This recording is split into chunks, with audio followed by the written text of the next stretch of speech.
I know we have all been waiting for this moment. Finally, it's here.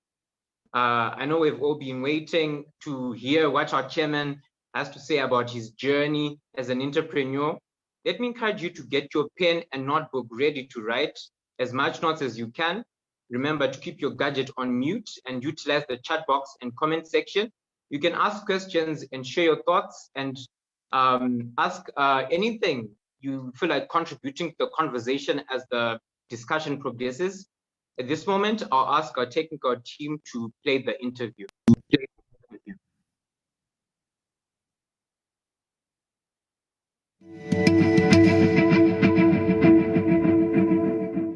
Strive Masiyiwa. I want to first start out by saying that you have easily been one of the most instrumental leaders in shaping my journey, and you've even been responsible for my journey here to Stanford Business School. So it's truly an honor to be here today, and I think I speak for many of the people here in this audience that it's truly an honor. Thank you. So I'd like to start with one of the most compelling pieces of advice I've heard from any business leader. You've mentioned that the 3 most important skills in business are to read, count, and sell.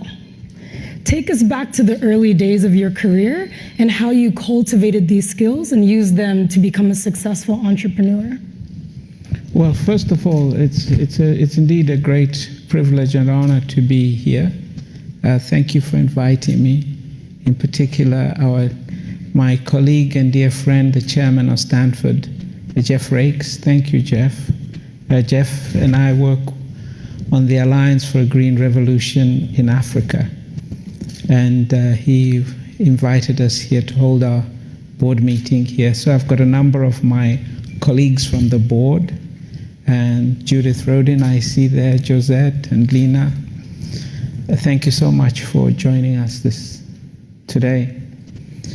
Well, you've got to be able to read, you've got to be able to count, and you've got to be able to sell. In reality, that's what we as entrepreneurs do. When I was a little boy, my mother, she came up with this idea that I should earn my own pocket money. So she bought me a box of chewing gum, and I started selling them to my school, in my school. But I got lost on the way back home because I really couldn't read that well, because I was only little. So I quickly learned that you got to be able to sell. I could count, but I couldn't read before. That's probably why I did maths and engineering. So let's talk a little bit more about entrepreneurship. It's easy for a lot of us to think of entrepreneurship from a more current context. It's such a hot topic and respected career path here, with thousands of tech startups emerging each year. But let's go back to Zimbabwe in the early 90s, when you first had the vision for EcoNet. What gave you the courage to take on such a daring and uncommon career path? Well, by the time I decided to set up EcoNet in 1993, I had been in business for about 6 or 7 years. So I had a well-established business, because I started in 1986. So I was actually 25. And so I had built up a fairly successful construction business. I'm an engineer and in telecommunications. So the whole mobile revolution was something I had been tracking since school, actually. You know, when I was at university, we already knew what was going on, like most engineers do at school. You know, if you want to know what's going on in artificial intelligence, talk to the guys at Stanford. They'll tell you what's going to happen in 10 years. So we knew this was going to happen, and it's going to be big. But 1993 was particularly important in my tracking, because that's when they were introducing the digital standard, which we call GSM.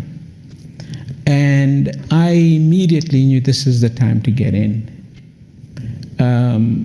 And I thought it was going to be a fairly simple thing. You know, I went to my former employers and I said, hey guys, this thing's going to happen now.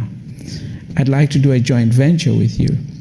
And I actually used to have a letter. I think someone from the intelligence stole it. Because I used to have a letter which used to be on my wall, written by the head of the telephone company back to me, to say, you know, this is a fad.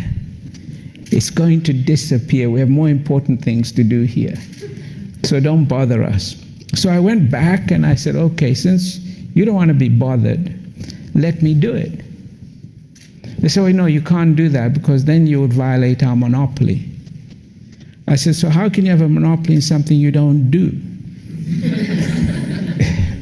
So I did the smartest thing, which was hire a lawyer, right? I went to a lawyer. I said, you know, do they really have a monopoly? He says, no, they don't. But if you really want to take them on, there's an easier thing to do. Just steal a tank and go park it in front of the president's office. That's much quicker because that's how he's going to react. I think somebody did it to him about 3 weeks ago, right?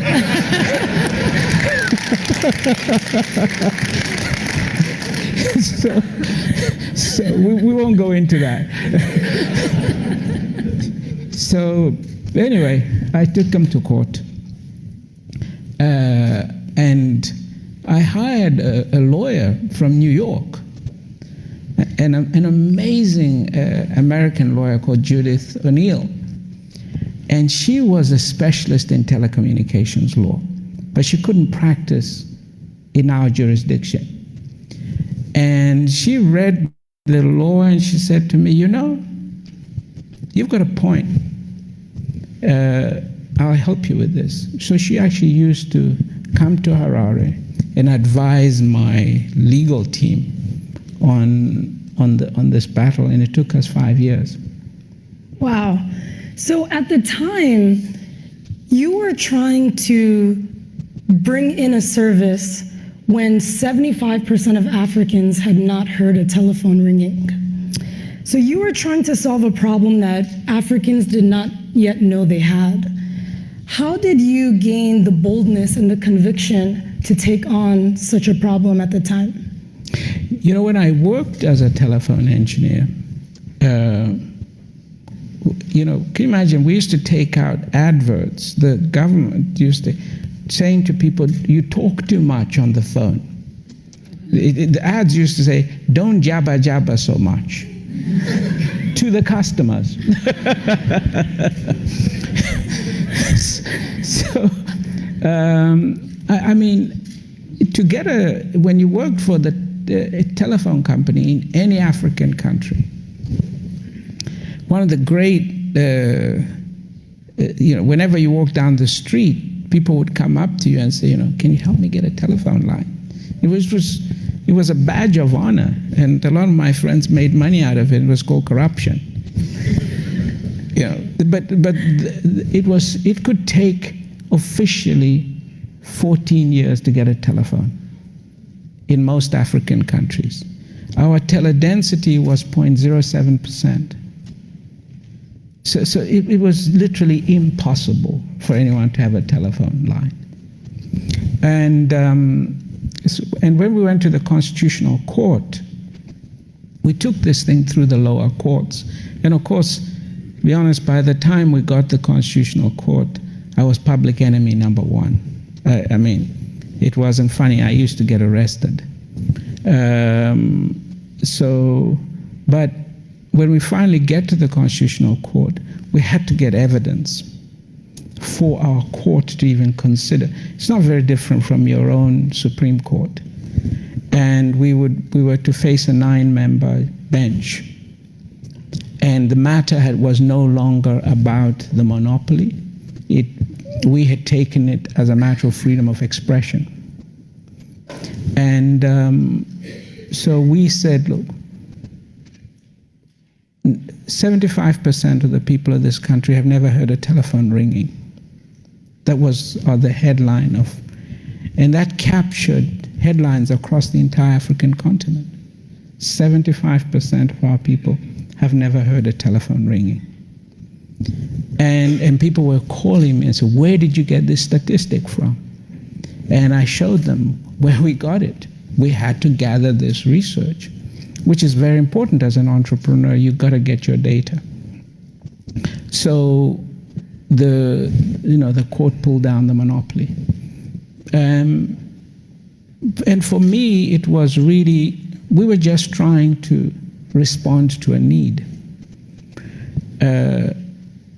The revolution for me in telecommunications in Africa, when we look back now, that is just over 20 years ago. 75% of the African people have a telephone now. Not just ring, but they own one. Because our teledensity now is 75% continentally.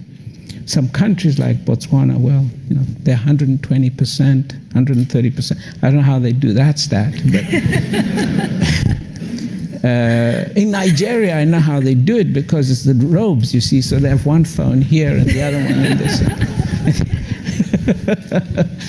But it's a remarkable revolution for our industry.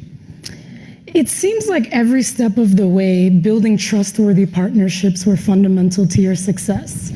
Whether it was gaining the trust of agents who enable mobile money to work, or the trust of the hundreds of young people who first spread the message of EcoNet during the early days. How did you get people to trust you? I think the key is by not being transactional in relationships. And it goes broader than just your relationship with customers. Getting people to accept mobile money rather than mobile phones was the most counterintuitive thing we ever had to do. Because you're talking to people who don't have money, who have very little money. And they also had no bank accounts. So we had to persuade them that they could give us their money. In the case of Zimbabwe, they had faced 500,000% hyperinflation. They knew if you put money in the bank, the next day you didn't have it. And we had to launch mobile money during that time. So I used to say to my people, I said, when we're discussing how do you take mobile money across, how do we get people to accept this? I said, it's like trying to get people to drink. How did they do it at Coca-Cola? A black drink in a bottle? But they did it, right, to build this incredible company, Coca-Cola. I mean, that must have been the most difficult thing to get somebody to, that black stuff you drink. Well, we got people to open bank accounts, millions of them. And one of the ways we used to do it was, you're familiar, many of you, with what we call matatus, right, in Africa, the little combis. So we went to the universities and we hired university students. And we wanted them to ride on matatus. So they'd ride 2 by 2 in matatus. And you know how noisy and lively African buses are, right? We talk to each other. And so get onto the bus and they're supposed to strike a conversation about mobile money. I'm sending money to my cousin on the other side of town. The whole bus stops. And they talk. They get off the next bus stop. They get onto the next one. And they had to do this. And we had a calculation that said we needed them to talk to 1.5 million people to get to our tipping point. There was no marketing. That was it.